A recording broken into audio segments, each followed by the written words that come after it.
Keir, it is great to see you again, and I'm delighted to welcome you here to NATO headquarters. Thank you. The United Kingdom, as you know, has always been a staunch and essential ally. You are one of the founders of our great alliance. RAF pilots help secure Allied skies. The Royal Navy helps keep our seas safe. And the British Army contributes to our shared security. You are world-leading in cyber and innovation. Valuable contribution to our nuclear deterrent. The UK is also a firm friend to Ukraine. You have provided billions in military and humanitarian aid, vital training and landmark security guarantees. Going forward, we must not only sustain but continue to step up our support, so that when the time comes, Ukraine can sit at the negotiating table in a position of strength and pursue a good deal for lasting peace. Our world is increasingly more dangerous. We must be better equipped to meet any threat across all domains, both now and in the future. Russian destabilization campaigns in allied countries are on the rise. They have targeted digital infrastructure, British officials and even your National Health Service. Just last month, once again, you detected a Russian spy ship in British waters. And you made it clear to Moscow that such brazen acts were simply unacceptable. To stop these attacks once and for all, we need to up our game and make sure our deterrence leaves no room for doubt. We can do this by investing even more in defense. To put it in another way, to prevent war, we must spend more. The UK understands this instinctively. You have long met and I welcome plans to further increase investments in defense. Because in a more dangerous world, 2% will not be enough to keep us safe. We need to invest considerably more.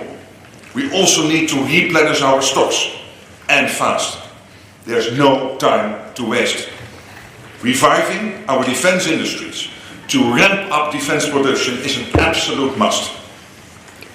During World War II, factories in the UK and the US produced billions of rounds of ammunition.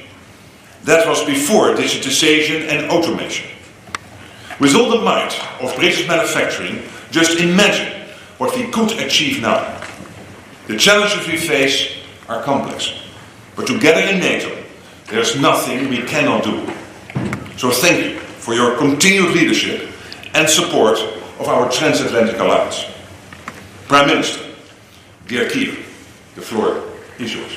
Well, thank you, Mark. It's very good to be here. I should say it's very good to be back here.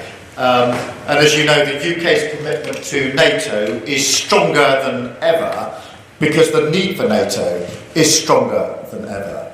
And we've had a very good and productive discussion today on how we can meet the rising threats that Russia poses across our continent, including the situation, of course, in Ukraine. Now, a couple of weeks ago, as you know, I was in Kyiv.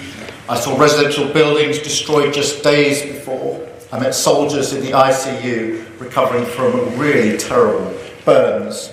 And I met children whose parents are out there now on the front line. And it's yet another reminder that this is a war not just in Ukraine, but a war on Ukraine against those children and their futures. And that's why together we stand with them. We are all working to end this war. But let's be absolutely clear. Peace will come through strength. And we must do all that we can to support Ukraine's defence. And that means stabilising the front line, providing the kit and training that they need. And that's why this year the UK will give more military support to Ukraine than ever before. We need to see all allies stepping up, particularly in Europe. President Trump has threatened more sanctions on Russia, and it's clear that that's got Putin rattled. We know that he's worried about the state of the Russian economy, so I'm here to work with our European partners on keeping up the pressure targeting the energy revenues and the companies supplying his missile factories to crush Putin's war machine. Because ultimately, alongside our military support, that is what will bring peace closer. And we must keep working together to bolster NATO. And as you say, things that would have provoked utter outrage just a few years ago have now become almost commonplace. Russian spy ships loitering off the British coast, a campaign of sabotage across Europe, cyber attacks, election interference and attempted assassination. Russia is seeking to destabilise our continent and target our values. So we should still be outraged, and we must harden European defence. In the UK, we're proud to be a leading NATO ally, part of the forward land forces, helping to police our skies and patrol our seas. Our defence spending is, of course, 2.3% of GDP now, and we're working hard to set the path to 2.5. And NATO's plans and requirements, as well as the principle of NATO first, will be at the heart of our strategic defence review this year. Across Europe, we must shoulder more of the burden now, because it's our burden to carry. Now that's what I'll be discussing at the EU Council this evening. We want to deliver an ambitious UK-EU security partnership to bolster NATO, covering military technology and R&D, improving the mobility of forces across Europe, protecting our critical infrastructure, and deepening our industrial collaboration to increase defence production. We can't be commentators when it comes to matters of peace on our continent. We must lead, and that's what I'm determined that we will do. Thank you so much, Mark. All right, we now have time for a few questions. Third row, Sky. Sky News. Secretary General, NATO has stood united against Russia with all allies in lockstep since the invasion in 2022. Now 2 members, Canada and US, are on the cusp of a trade war. Do you fear the alliance is unravelling at the most fragile of times? And Prime Minister, President Trump says tariffs on the EU are coming. He hasn't ruled out tariffs on the UK. Are you worried about that? And be it from forcing Ukraine to the negotiating table to threatening trade wars with allies, isn't it the truth that President Trump is a bad thing for Europe's economic prosperity and security? Thank you very much. On your first question, let me say that I'm absolutely convinced we can deal with these issues, and there are always issues between allies. It is never always tranquil and happy-going. There are always issues, sometimes bigger, sometimes smaller. But I'm absolutely convinced that will not get in the way of our collective determination to keep our deterrence strong. And when you talk trade, it is interesting to see that the trade surplus of the US getting into Europe is since 2022. They sell more to Europe than we sell to them. And the net surplus is $180 billion since 2022. So that tells you something, that there are more figures and numbers to look at. But going back to your question, I'm absolutely convinced it will not have an impact on our collective returns. Thank you very much, Beth. Look, on the question firstly of tariffs, obviously it's early days, and I think what's really important is open and strong trading relations, and that's been the basis of my discussions with President Trump. And I know that intense US-EU discussions are planned. In relation to the issue that you link it to Ukraine, I do think it's right for us to acknowledge the role that the US have played in relation to the joint effort on Ukraine, and that's of course pivotal because it's not just a question of a war or the sovereignty of Ukraine. It is not just a European issue, it's a question of global security, and I think it's very important that we see it in that context. And one thing that's come out of the awful conflict in Ukraine is actually a stronger and bigger NATO, which I think is really important. And as you know, in the Labour Party, we're really proud of the fact that we're a founding member all those years ago in relation to NATO. I think NATO is as important now as it was back then, and it's really important that it's in a stronger position. I think the discussions that we've been having between us today and the discussions I'll have later on this evening are about how we take that forward and strengthen it even further, because there has to be a very strong European element to the defence that we are providing in really difficult times. Thank you. All right. BBC, second row, please. Thank you. Chris Mason, BBC News. Questions on a similar theme, if I may. Secretary General, what would you say to NATO members currently falling out with each other in public over tariffs? And what's your message to the United States and Denmark as they are feuding over territory? And Prime Minister, would you be willing to water down your reset with the European Union in order to keep President Trump on side? Thank you. On tariffs, clearly that is not what NATO is about. Maybe I shouldn't comment too much on that, other than saying that when you look at the defense industrial base, it is clearly, it's very clear that the US is selling much more into Europe than Europe is buying from the US. And by the way, collectively, we have to produce much more. There is so much money floating around, and much more will come in because we are spending more. Last year, non-US allies spent 18% more on defense than the year before. So from 2023 to 2024, it was an 18% increase, almost 20%. So we are spending much more. That means more money available for the defense industrial base, and we have to buy it from everywhere. The US has to ramp up, Norway has to ramp up, the UK has to ramp up, the EU, including the big countries like Italy and Spain and Norway, outside the EU of course, but also of course France, and then Turkey. So all these big defense industrial based countries have to ramp up defense production, and there's so much money floating around.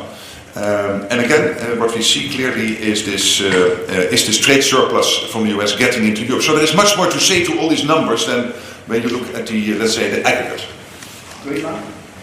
And on Greenland, I said before, what I think is very useful is that President Trump alerted us to the fact that when it comes to the High North, there is a geopolitical and strategic issue at stake.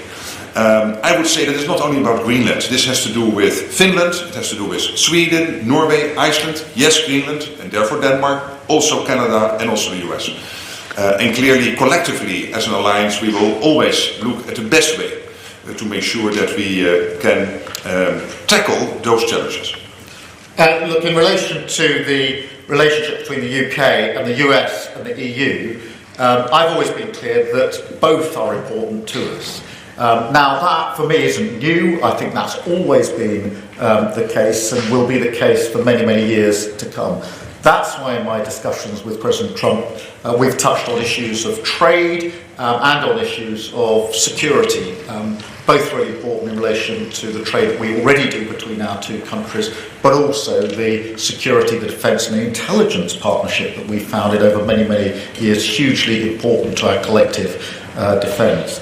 Obviously, I'm here at NATO today, making the clear case and having the discussions about defence and security, and tonight I'll be at the EU Council. Now, tonight is very much obviously about security and defence, where I do think there's a very important discussion to be had about how we increase our security and defence work together in a very volatile world. But also, I will touch on the wider reset, which goes beyond defence and security, into the fields of energy and into trade and the economy. And so, back to where I started, really, both of these relations are very important to us.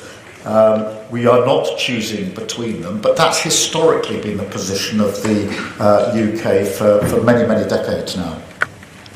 All right, we have time for one more question. ITV. Secretary General, these are much more than issues between allies. You have a NATO ally threatening to seize territory from another NATO ally. This is much worse than it's ever been. Isn't it now time that Europe got realistic and started planning for a future of defence that may not include the United States? And Prime Minister, if I may, I know you want to keep a foot in both camps, and I know you don't want to commit here, but you're trying to reset with Europe at exactly the time that President Trump indicates he might be trying to divide and rule in Europe. If he does, and other European leaders ask you whose side you are on, ours or theirs, what will you say to them? Well, your question about NATO and the assumption that you could run NATO without the US, that is for so many reasons a silly thought. I wasn't assuming. At least European defence without the US.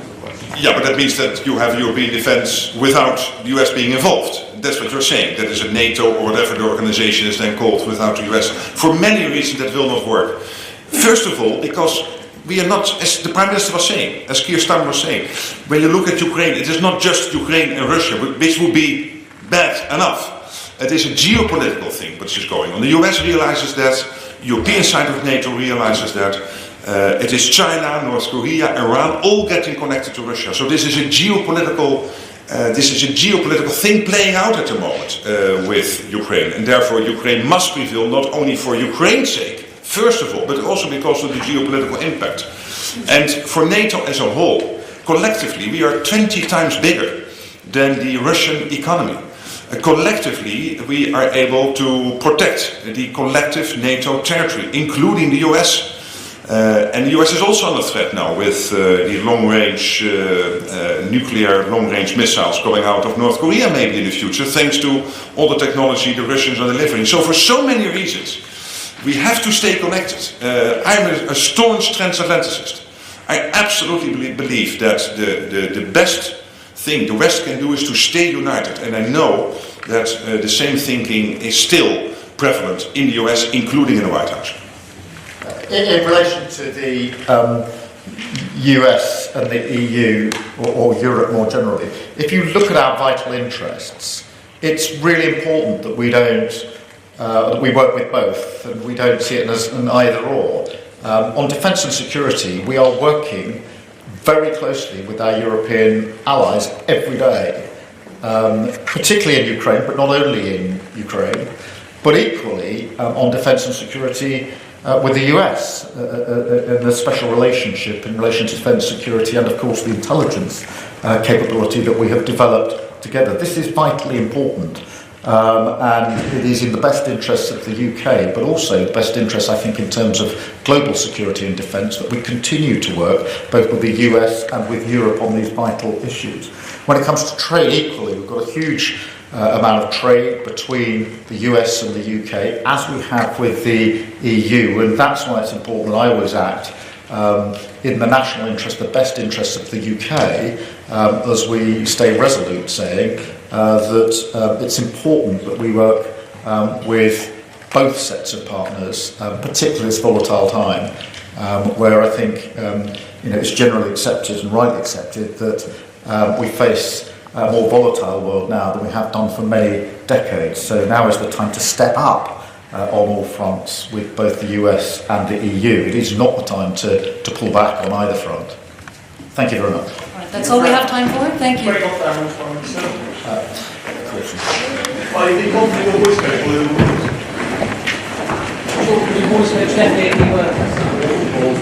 Voice